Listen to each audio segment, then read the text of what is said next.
En 1990, le Moyen-Orient est bouleversé.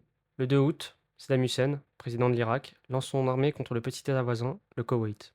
L'invasion est rapide et brutale.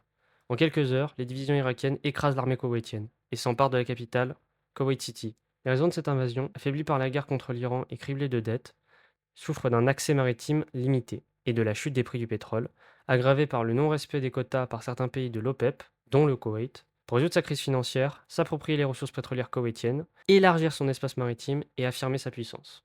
Après l'invasion du Koweït, environ 400 000 Koweïtiens et 600 000 étrangers fuient le pays.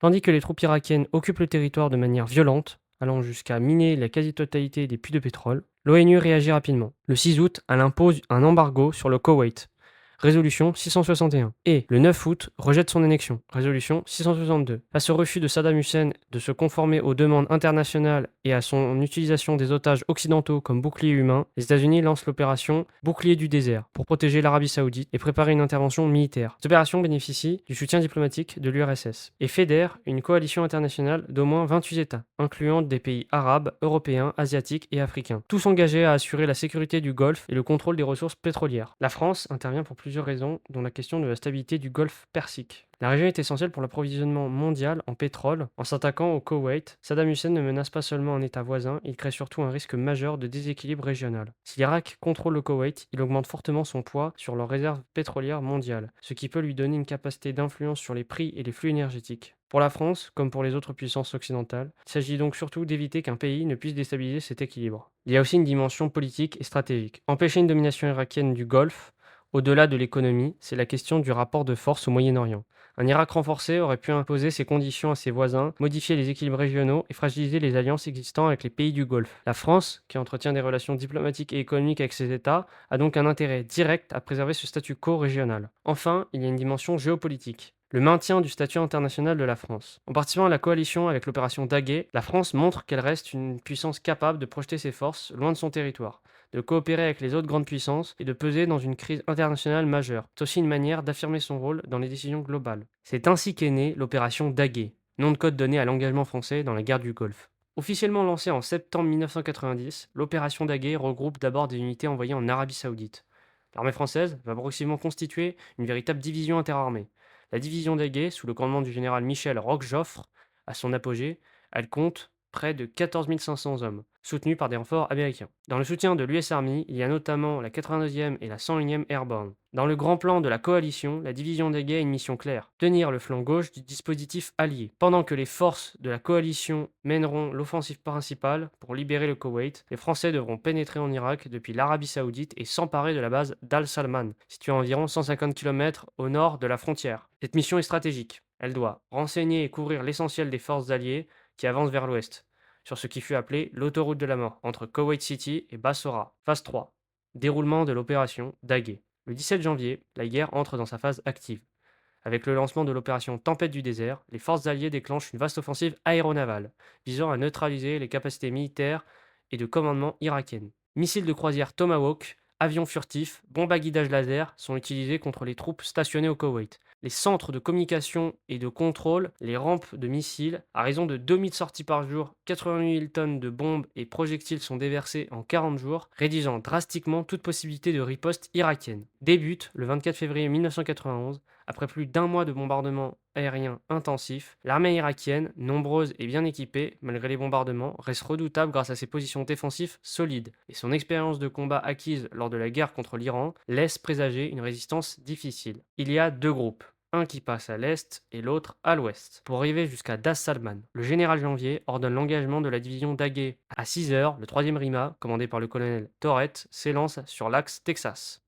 Avec l'appui de blindés, artillerie et unités américaines, dès 8 heures, les premières positions sont prises et des prisonniers capturés. À midi, une manœuvre de rotation surprend les défenses irakiennes, sécurisant la ligne principale. La journée se termine près de Rochambeau avec 2 Irakiens tués, 400 prisonniers et 3 chars détruits. Le 25 février, le régiment poursuit sa progression, dépasse Rochambeau et prend les hauteurs d'As Salman et l'aérodrome. Les forces irakiennes, décimées et démoralisées, se rendent par centaines. Le 26 février, l'opération Princess permet de s'emparer d'As Salman. Les marsouins investissent la ville.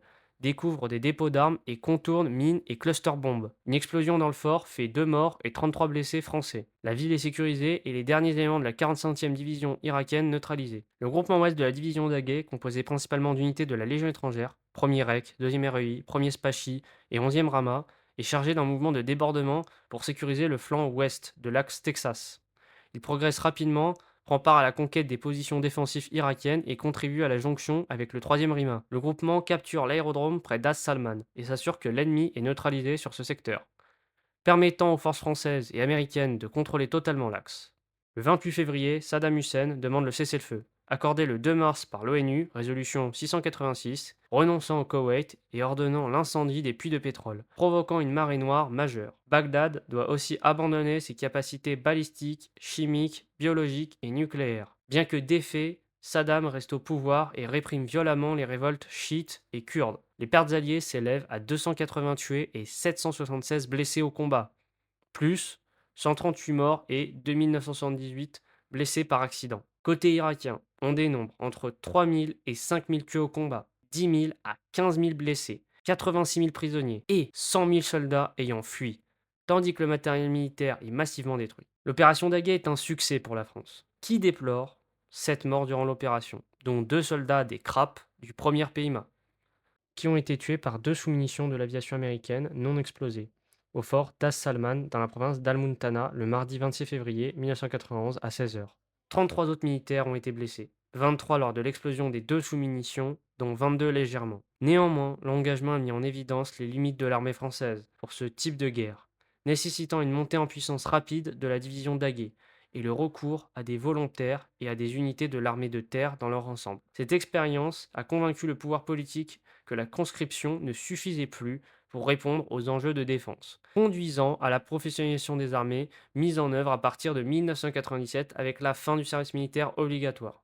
Je vais faire ici une petite aparté afin de citer les noms des hommes ayant perdu la vie en service. Malheureusement, il est possible que les chiffres soient inexacts concernant le nombre de morts. Les chiffres officiels évoquent environ 10 décès, mais je n'ai pu en retrouver que 6. Je m'excuse par avance pour d'éventuelles erreurs de prononciation ainsi que pour les personnes que je n'aurais pas pu citer. Maréchal des logis-chefs Jacques Burgard du 13e RDP, décédé le 13 novembre 1990 en Arabie Saoudite à la suite d'un accident de voiture. Lieutenant Frédéric Amis de la BA 124, décédé le 7 décembre 1990 en Arabie Saoudite, à Al-Assa, dans le crash d'un Mirage F1 CR. Sergent-chef Justin Guichard du 9e RCS, décédé le 12 janvier 1991 en Arabie Saoudite. Caporal-chef Éric Cordier du 1er PIMA, décédé le 26 février 1991 à As Salman en Irak. Sergent Yves Schmitt du 1er PIMA, décédé le 26 février 1991 à As Salman en Irak. Adjudant-chef Gérard Sudre du 6e REG, décédé le 31 mars 1991 à Riyad en Arabie Saoudite. Voilà, c'est la fin de cette vidéo. Si elle vous a intéressé, pensez à laisser un like et un commentaire, c'est un soutien pour ma chaîne. Et si ce type de contenu vous plaît, n'hésitez pas à vous abonner.